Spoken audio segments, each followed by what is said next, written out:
My name is Azam Niroomand-Rad, an Iranian American who have lived in US since 1966. I'm a retired professor and live in Madison, Wisconsin. I work as volunteer in human rights organization and serve as coordinator of Amnesty local group 139 in Wisconsin. Last week, I watched the 76th session of the United Nations General Assembly that was held in New York City. I watched a pre-recorded message from Mr. Raisi, President of the Islamic Republic of Iran, who addressed the General Assembly on September 21st. Raisi said Iran is the land of freedom. He stressed that his administration is based on justice, freedom of religion, morality, and independence. And Iran has the most progressive election system in West of Asia. Triggered by Raisi's speech and his reference to Iran is land of freedom, it's worth noting that since establishment of Islamic Republic of Iran by Khomeini in 1980, thousands of Iranians, including myself, had to leave our beloved country because of fear of being arrested, tortured, and raped under the new Islamic regime. In 1980, Khomeini issued an order that any prisoner who is still hold to his or her political belief should be executed. He appointed 4 men, including the current president of Iran, to what later became known as the Death Committee to organize and implement his order. As a member of this committee, Raisi implemented the execution of more than 5,000 political prisoners across Iran in 1988. In 2017, the present supreme leader, Ali Khamenei, defended the 1988 execution and supported Raisi, stating that those who were killed were terrorists.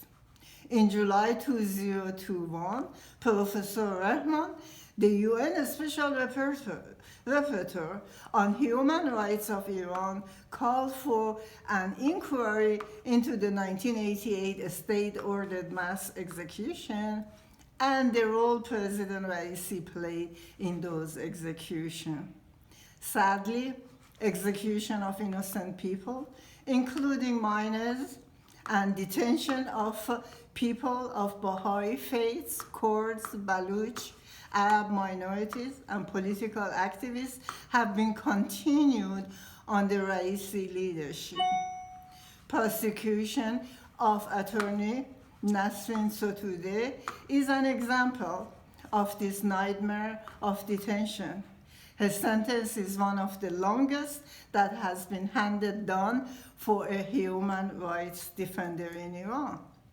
The policy of the current Iranian government is to silence peaceful demonstrators. The arbitrary detention of people, the harassment of their family members, and the transfer of the prisoners to remote locations are part of this policy. According to Amnesty International, there are many arbitrary arrests of human rights activists, in particular women, ethnic and religious minorities. A number of dual nationals are being held in political ward of notorious Evin prison in Tehran. For over 5 years, Nasrin Radcliffe, a UK charity worker, has been separated from her family and from her 7-year-old daughter. Amnesty International believes there are no transparency in Iran's justice system. Many human rights violations go unreported due to widespread fear of punishment, harassment, and intimidation by security officers. Leaked video from Evin prison offers evidence of beatings, sexual harassment, and other ill treatment by prison officials without any fear of consequences or accountability. Security forces violate human rights of prisoners. Lack of investigation constitutes in and of itself a violation of the basic human rights as outlined by the UN Declaration of Human Rights that was adopted in December 10, 1948. Amnesty International has serious concern regarding gross human rights violation and abuses by the Islamic Republic of Iran, as stated by the UN Special Rapporteur on Iran. All political prisoners, including people of Baha'i faith, Kurd, Baluch, and people of Arab descent, and detained dual citizens should be released immediately and unconditionally. Thank you for your attention.